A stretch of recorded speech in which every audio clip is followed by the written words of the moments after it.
OCTA Research Group says that the current COVID-19 reproduction rate in the country is now at 1.95. A health expert says government policies that did not align with the virus trend could have been part of the reason for the spike in daily COVID-19 case count. The canvassing of votes in the Palawan plebiscite has started, and early results show that residents are not in favor of dividing the province into three. And Pope Francis led a Holy Mass at the Vatican today to celebrate the quincentennial of Christianity in the Philippines.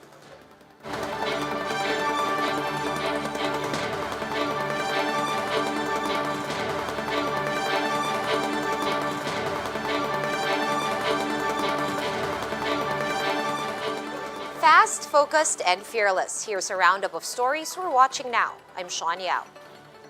An infectious disease expert says that mixed messages from the government could have contributed to the current spike in COVID-19 cases.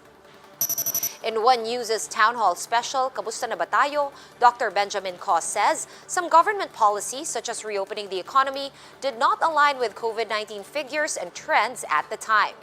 Ko, a former FDA Director General, pointed out that the COVID-19 situation in the country seemed to be going well until mid-February, especially since that dreaded post-holiday surge did not pan out.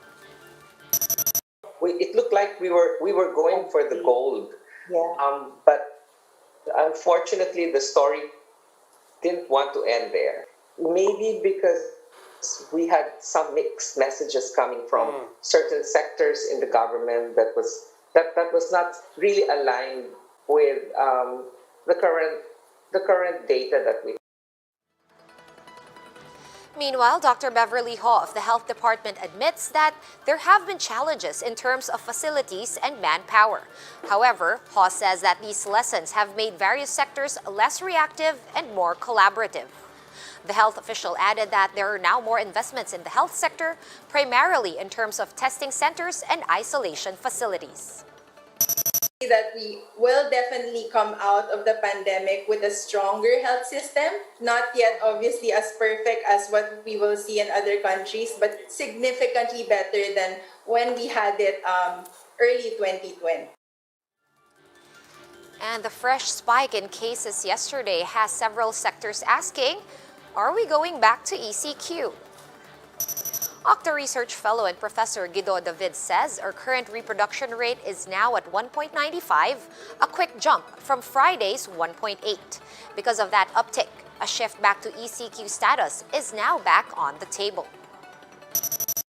And if we can start to see a decrease in the reproduction number and a slowdown of the pandemic, maybe it will not be necessary to move to MECQ. But if nothing changes, or if the slowdown is not something that we're seeing, or if it's too slow, the slowing down is happening at a slow rate, then MECQ could still be on the table. Professor David also noted that the occupancy rate of beds in hospitals is now up to 65% and could soon go even higher to 70%. The professor added that the localized or granular lockdowns imposed by LGUs is a welcome initiative, especially if it significantly curtails high-risk activities like going to bars and gyms. We do know that localized lockdowns have an effect. They do slow down the pandemic. We are seeing that in numbers in Navotas and Malabon. It's the right direction, localized lockdown, so I hope they continue to monitor these places. One senator is calling on the health department and the government's COVID-19 task force to create a vaccine tracker. Senator Risa Ontiveros says the tracker will allow for real-time transparency in the nationwide vaccination drive. Ontiveros also said that this tracker should include information on who have been vaccinated, how many vaccines have been distributed, as well as vaccination schedules and deadlines.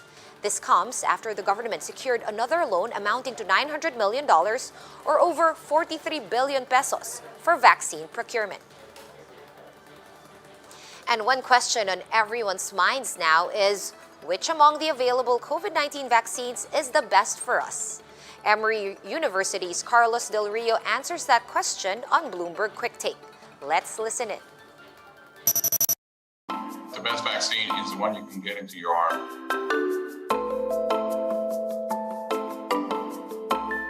All the vaccines that are currently available are actually very effective in preventing you from getting sick, preventing you from dying, preventing you from getting hospitalized with COVID. So I would say take the vaccine being offered to you. The most important thing is to be vaccinated. Some vaccines may be better against some variants than others. Some vaccines may be better in older people than others. I think we still need a lot of research to understand that data.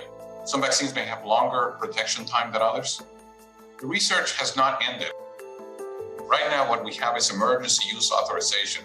That means there's a public health emergency and the vaccines are being authorized to use because of the public health emergency. But they're not yet fully authorized, and that is pending some more studies. And, research is still happening. We're in the middle of this crisis. We're trying to get over the crisis. Then we'll figure out what happens long term. But in the meantime, even one vaccine is better than no vaccine. And get vaccinated because, what will happen later? It reminds me about the early years of HIV. We use antiretrovirals and we said, here are the antiretrovirals you have. And we're starting an antiretroviral therapy. And we saved thousands of lives by starting people in what I think were not the best antiretroviral drugs. Even back then, even in the US, we're using drugs. And nowadays, I get chills to think that we were actually giving that to people, but it saved lives. Now, if somebody back in 1996 would have said, no, I'm going to wait until there are better drugs, they would have been dead.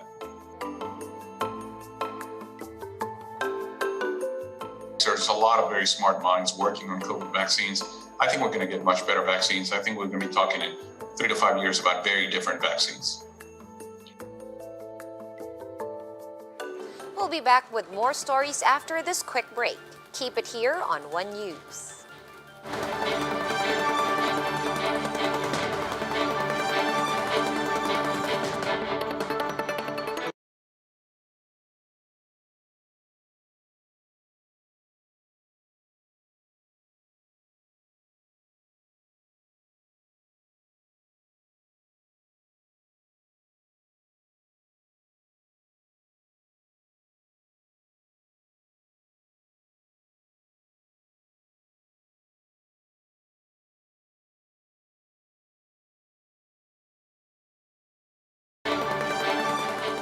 You're still watching One News Now. I'm Sean Yao.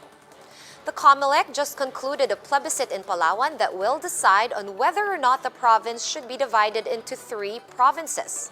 And voter turnout appears to be higher than expected. For the details, Dale De Vera joins us on the line from Puerto Princesa. Hi Dale, what's the latest from Palawan? Sean, it's 2 down and 21 more certificates of canvass before COMELEC may officially proclaim Palawan's decision on whether or not it will be divided to 3.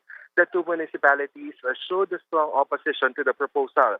For the town of Nara, it's a clear landslide with over 16,000 not in favor of the move, as opposed to only 7,000 yes votes. In Brooks Point, those who are not in favor won by a narrow lead with 12,000 votes. This is just 200 votes more than those who voted yes. The Provincial Board of Canvassers adjourned and will reconvene at 9 in the morning tomorrow as it awaits for results from other municipalities. The reception and custody group will remain open to accommodate election officers who will bring the COCs during wee hours of the morning. The 49% voter turnout for this plebiscite is seen as a success amid the rainy weather and the pandemic threat. COMELEC Commissioner Antonio Co says the turnout is a bit higher from the usual 45% they see during a plebiscite. The result will determine the division of the province into Palawan del Norte, Oriental, and del Sur. Sean, while the results are far from over, several speculations circulated around the net showing a strong lead for one side. But the COMELEC reminds the public that the official canvassing is still ongoing. And as for the stipend of teachers who took part in the counting, the poll body assures them that it is already in process. Sean? Thank you for that update from Puerto Princesa, Palawan. That was News 5's Dale De Vera. Thanks, Dale. And the management of the MRT3 is assuring the public that it does not tolerate any breach of health protocols. This is after one staff member was caught on video disinfecting a train in a hurried fashion. The video has been making rounds on social media. In a statement, Rail Management says it has already meted out disciplinary action against the person in the video. It also added that the safety and health of the public will always be their priority. And Pope Francis joined the Catholic Church in commemorating 500 years of Christianity in the Philippines. The Pope celebrated the quincentennial commemoration with a Mass at St. Peter's Basilica, attended by several representatives of the Filipino Church.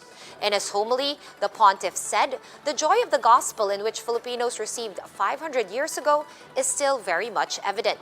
The Pope also urged Filipino Catholics to persevere in the work of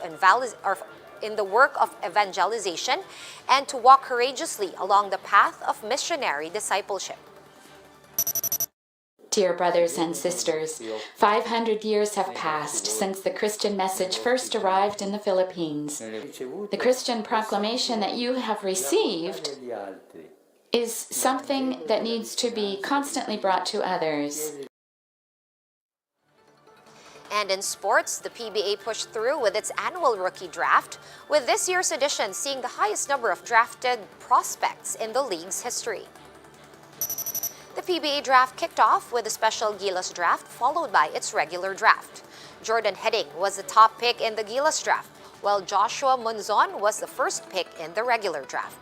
A total of 65 out of 86 aspirants were selected over 8 rounds, passing the previous all-time high of 54 draftees in 2015. For more updates, visit News 5, The Philippine Star, and Business World online. Visit our website, onenews.ph, for more in-depth analysis. You can also catch One News on the Signal Play app. Register for a free account at www.signalplay.com and stream One News live anytime, anywhere.